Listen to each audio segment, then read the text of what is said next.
last year's was 32 years ago tonight. We'll raise one for Norm tonight. I'll see you tomorrow. Good night. Thank you for making World News Tonight with David Moore, America's most watched newscast. We will have some humidity relief very soon, but before we get there, we will have showers and storms moving in tonight, along with another hot day tomorrow. I'll have all those details coming up. Right now on News Channel 6 and 7, support continues to pour in for the fallen Columbia County deputy. A live look at First Responder Night at SRP Park. Also ahead, a tiny home community coming to Aiken County. It might be on hold now, the latest on the developments. And a closer look at the progress on the James Brown Arena and the new name associated with it as your news at 7 starts now. Live from Television Park, this is WJBF News Channel 6 at 7. Good evening, everyone. I'm Dee Griffin. Thanks so much for joining us. Coverage you can count on begins at 7 with breaking news in Augusta. Several Richmond County deputies at Riverwatch Parkway and 15th Street for an investigation.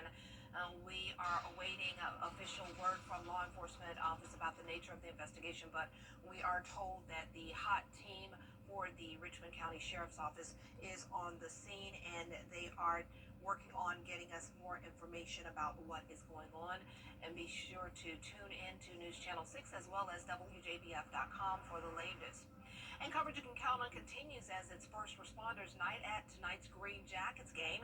They held a moment of silence before the first pitch to honor fallen Columbia County Sheriff's Deputy Brandon Sykes. The Green Jackets will also auction off a jersey signed by the entire team as well as other raffle items given by the community.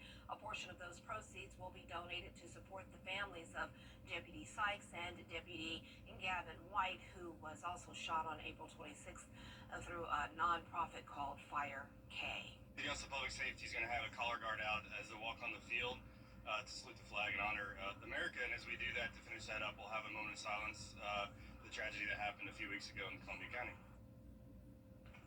We'll have a full recap of First Responders Night at SRP Park coming up at 10 and 11. Reward money is now being offered for an arrest in the killing of an Allendale County student. 17-year-old Andre Gadsden was a senior at Allendale Fairfax High School. He was supposed to graduate later this month. Gadsden was shot early Sunday morning. The cash reward is being offered by the South Carolina Law Enforcement Division. If you have any tips, contact their Special Victims Unit at 866-472-8477. Richmond County deputies are getting some patrol car upgrades. Each car will have 45-degree angled light bars for better visibility, louder sirens, and additional safety upgrades to better protect deputies and citizens. The upgrades are needed as some vehicles in the fleet are more than 15 years old. You know, I think the biggest takeaway from this is the improved overall safety, and that's the purpose of the light bars and the sirens. You know, the vehicles themselves, they pretty much stay the same as far as the build of them, the interior. We're just seeing the positive part of the exterior of the vehicle, which is where the safety part comes from. The Sheriff's Office says this is the beginning of a safer, smarter, and more effective law enforcement presence. Well, time now for a first look at our weather with Chief Meteorologist Jenna Petracci, and it was a beautiful, sunny, warm day. Yep, definitely warm. Yes. A little too warm for this time of the year, but we'll start to see those temperatures cool down as we go throughout the rest of the work week. But right now on satellite and radar, the reason for the warm temperatures is this warm front to the north of us. We also have a cold front, though, to the west, and in between that warm and cold front, that's where we have the severe weather happening.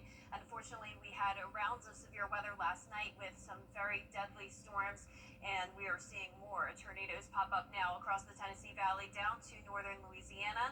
Now, don't worry, this activity will be moving into our area, but it will be weakening significantly as we head into the overnight hours. So there's an enhanced risk, level 3 out of 5, of severe weather stretching into the western half of the Atlanta metro. For our neck of the woods, it's a much lower risk. Most of us just under a marginal, in some places in the CSRA, not even under a threat at all. We'll get into that more so in the full forecast, but right now on our Terry Limber Hyundai Skyview cam, the first pitch is happening in just 2 minutes against the Charleston River Dogs, 89 degrees. By the time the game is starting, 86 by the 8 o'clock hour, and then we'll be dropping down into the lower 80s by 9 p.m. I'm not expecting any rain for the game tonight. We had a high of 94 today, just 3 degrees away from our record of 97, and 94 also matches our high temperature we had last week, which also came close to beating our record. Around the CSRA, we're currently in the upper 80s to lower 90s. Augusta at 90, 89 in McCormick, Aiken at 87, 91 in Wrightsville, and 88 in Edgefield. Dew points are starting to fall. We have some upper 50s, so with these dew points, it's not feeling too much hotter than the actual air temperature. We're at least not seeing a heat index of around 100 today. Winds are coming out of the southwest, though, and that's still bringing in some moisture. Winds up to around 10 miles per hour, with the chance of rain and storms tonight bringing some gustier winds early Wednesday morning. I'll have more details coming up shortly, but back to you, Dee. All right, we'll see you then. Thanks so much. Heading into the hottest time of the month, some good news for Georgia Power customers. The company is looking at freezing rates for the next 3 years. The agreement is an extension of a 2022 agreement that saw rates increase over 3 years, the last one coming in January of 2025. The new agreement would keep current rates frozen until 2028. It also allows Georgia Power to make sure power production and rates remain stable as the power company continues to recover lost revenue in the wake of Hurricane Helene. A hearing is set for today before the Public Service Commission, with a vote sometime after that. Demolition of the old James Brown Arena is done, and now engineers are getting ready to start building the new one. Graham Lee has the story. The area behind me doesn't look like much now, but just a year ago, it was the home of the old James Brown Arena. Now, engineers and the Augusta Coliseum Authority are giving updates on the biggest project in Augusta's history.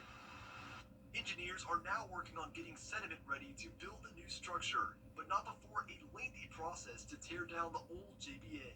There was an abatement process that actually had to happen before for any hazardous materials. So once we identified that there was hazardous materials in the old arena, there's a lengthy process of actually going in, making sure none of that hazardous materials gets out, disposing of it properly. The design calls for a connector to join the new arena to the Bell Auditorium. Plans also call for hockey to come back to Augusta. It's a hot topic for the Coliseum Authority, which is showing optimism despite 2 failed hockey teams in the past. It's all about the ownership in the league. So if you have a good owner and you're in a good league, it'll succeed. Savannah's showing that, Charleston's showing that, Jacksonville's showing that. Another conversation is the new arena's name. James Brown's name was on the old arena for 18 years before closing last May. Consultants say they are still planning to honor him, but as conversations continue, they're calling the old JBA the new Augusta Arena. James Brown's legacy will be honored and will always be honored here and also at the arena. And so those conversations will go forward. It'll be really fun, just like hockey. It's going to be fun to roll out, which business is going to be on the side of the building. It'll be fun to roll out the name of the hockey team, etc. So stay tuned. Engineers are expecting to go vertical with the new arena in November or December. The Coliseum Authority is aiming for Richmond County high schools to host graduation in the new arena with an anticipated opening date in May 2027. In Augusta, Graham Lee, WJBF, News Channel 6. Augusta has already picked up tons of hurricane debris on land. Now it's preparing to go into the water. The canal suffered extensive tree damage from Hurricane Helene. This closed 3 miles of the canal trail. Commissioners approving amending its debris removal contract to pick up trees that have fallen into the canal. And that means draining the waterway and keeping the canal trail closed during this $10 million project. We have to prepare to dewater the canal, get the contractors mobilized. We've got to bid the contract still, along with the repair diagram, and then they've got to go do all that work. Our original estimate was 3 months of downtime. During that time, we're going to shorten it as much as we can. He says, though, the trail will remain closed from the pumping station to the head gates this weekend. Only the canal will be open for canoes and kayaks in the same area. Well, tiny homes for the homeless. Aiken city leaders have been discussing it for a while, but now it's on pause. Aiken Bureau Chief Sean Cabbage has more on what's holding it up. I'm standing right next to the spot here off Dykes Road where Arbor Ridge wants to build tiny homes for Aiken's homeless community. It's been in the works for years now, but neighbors pushed back before council could vote, so now it's on hold. Aiken County recently approved homes less than 450 square feet, clearing the way for Arbor Ridge with 45 tiny homes and a support center. There'll be some, a matter of 3 months to accomplish their goals. There'll be some more complicated that will take maybe a year. The absolute maximum we plan on being It'll sit on 4 acres near the Aiken Center, Mental Health Services, and the hospital. We've looked for a long time, done our due diligence, and we believe that it is the best site that is closest to the services that will be needed that we could find. You know, they're talking about possibly up to 75 homeless walking up and down this road. The project is paused while Aiken County Homeless Housing meets with neighbors. Some support it, while others worry about safety and property values. I got 2 houses here, and I won't be able to rent them if they have all this over here. Nobody will move in. And I won't be able to sell them either. The school bus goes up and down this road, and the homeless don't have anywhere to go. There's no sidewalks. Terry Dennis says there are other options like Pond Village or the Salvation Army property. Invest over there and put them there. They have the Clyburn Center over on that side of town, the city police, which would be over this, is closer to the police station down there at Alarms, and they have a job within a mile walking distance. Aiken County Homeless Housing meeting with neighbors and another meeting with City Council can happen within the next 30 to 60 days. In Aiken, I'm Aiken Bureau Chief Sean Cabbage-Stock, WJBF News Channel 6. Coming up, President Trump on Capitol Hill today trying to build momentum for his tax cut and immigration bill. We'll have the latest after the break. What's up, y'all? I'm